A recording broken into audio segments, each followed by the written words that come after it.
Praise the Lord. Happy New Month. புதிய மாதத்துல புதிய கிருபைகளும் புதிய ஆசீர்வாதத்தின் கதவுகளும் புதிய வாய்ப்புகளும் கர்த்தருடைய அந்த விசேஷமான அந்த கிருபை உங்க தலை மேல நிரம்பி இருக்கும்னு சொல்லி நான் விசுவாசிக்கிறேன். கவலைப்படாதீங்க, பயப்படாதீங்க.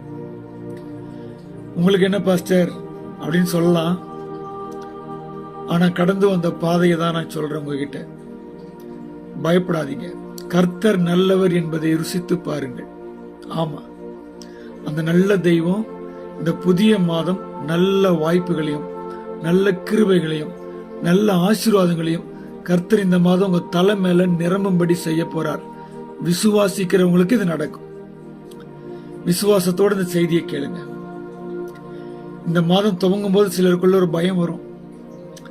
எப்படி இந்த மாதத்தை நான் தாண்ட போறேன்? அதிக பிரச்சனைகள் இருக்கு, இந்த மாசம் அதிக தேவைகள் இருக்கு. பிள்ளையுடைய திருமண காரியத்துக்கு நான் என்ன பண்றது? இந்த கடன் பிரச்சனையில இருந்து எப்படி நான் வெளியே வர்றது? இந்த மருத்துவ செலவை நான் எப்படி நான் சரி பண்றது? அநேக போராட்டம், அநேக பிரச்சனை, அநேக கவலை, அநேக கண்ணீர், மனுஷர்கள் நிமித்தம் ஏற்படுகிற கண்ணீர், மருத்துவ செலவு அல்லது உன் உடல் பலவீனத்தினால் ஏற்படுகிற கண்ணீர். இந்த வியாதியிலிருந்து எனக்கு ஒரு விடுதலை வராதா? என்னுடைய வாழ்க்கை முடிகிற மாதிரி இருக்கே, நான் என்னுடைய எதிர்காலம் எப்படி இருக்க போதுன்னு தெரியலையே. ஏதாவது ஒரு பயம், ஒரு போராட்டம், கவலை, கண்ணீர், உன் குடும்பத்தின் பிரச்சனைகள், மனசை நோவடிக்கிற மாதிரி மனுஷன் பேசுற சில வார்த்தைகள் ஒருவேளை உன்னை காயப்படுத்தலாம். அல்லது எவ்வளவு சொல்லியும் கேட்காம உன் பிள்ளைங்க உன் பேச்சுக்கு கீழ்ப்படியாம ஏதாவது உன்னை காயப்படுத்தி அவங்க ஒரு முடிவை தேடிக்கொள்ளலாம். கர்த்தரை விட்டு பிரிஞ்சு போலாம். ஆண்டோருக்குள்ள வளர்த்தியும் சில பிள்ளைங்க ஆண்டோர் விட்டு விலகி போலாம்.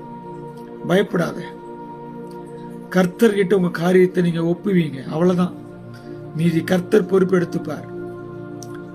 அதாவது வசனம் சொல்கிறது, 1 நாளாகமம் 22ஆம் அதிகாரம் 16ஆம் வசனத்தை நம்ம வாசிக்கும் பொழுது, நீ எழும்பி காரியத்தை நடப்பி, கர்த்தர் உன்னோடு இருக்கிறார். ஆமாங்க, இந்த மாசம் எழும்புங்க. எப்பயும் போல நீங்க காரியத்தை நடப்பீங்க. ஆனா கர்த்தர் காரியங்களை வாய்க்கும்படி செய்வார். ஏதாவது ஒரு தோல்வி ஒருவேளை உங்களை பயன்படுத்தலாம். அவங்களுக்கு இது இப்படி நடந்துருச்சு, இவங்களுக்கு இப்படி நடந்துருச்சு, நான் இந்த காரியத்துல இறங்கி நான் ஜெயிப்பனா? பயப்படாதீங்க.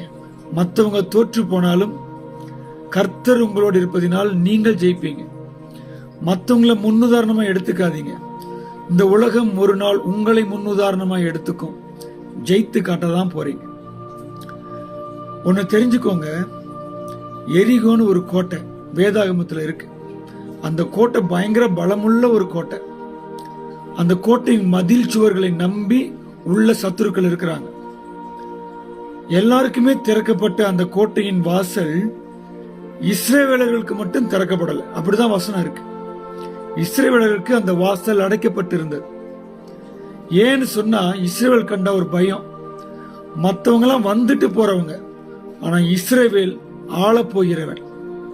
ஒன்னு புரிஞ்சுக்கோங்க, சில கதவுகள் உங்களுக்கு மட்டும் அடைக்கப்பட்டு இருக்கும், மற்றவங்களுக்கெல்லாம் திறக்கப்படும். மற்றவங்க எல்லாம் ஈஸியா முன்னேறி மேல போயிடுவாங்க, ஈஸியா வாய்ப்புகள் கிடைச்சிரும்.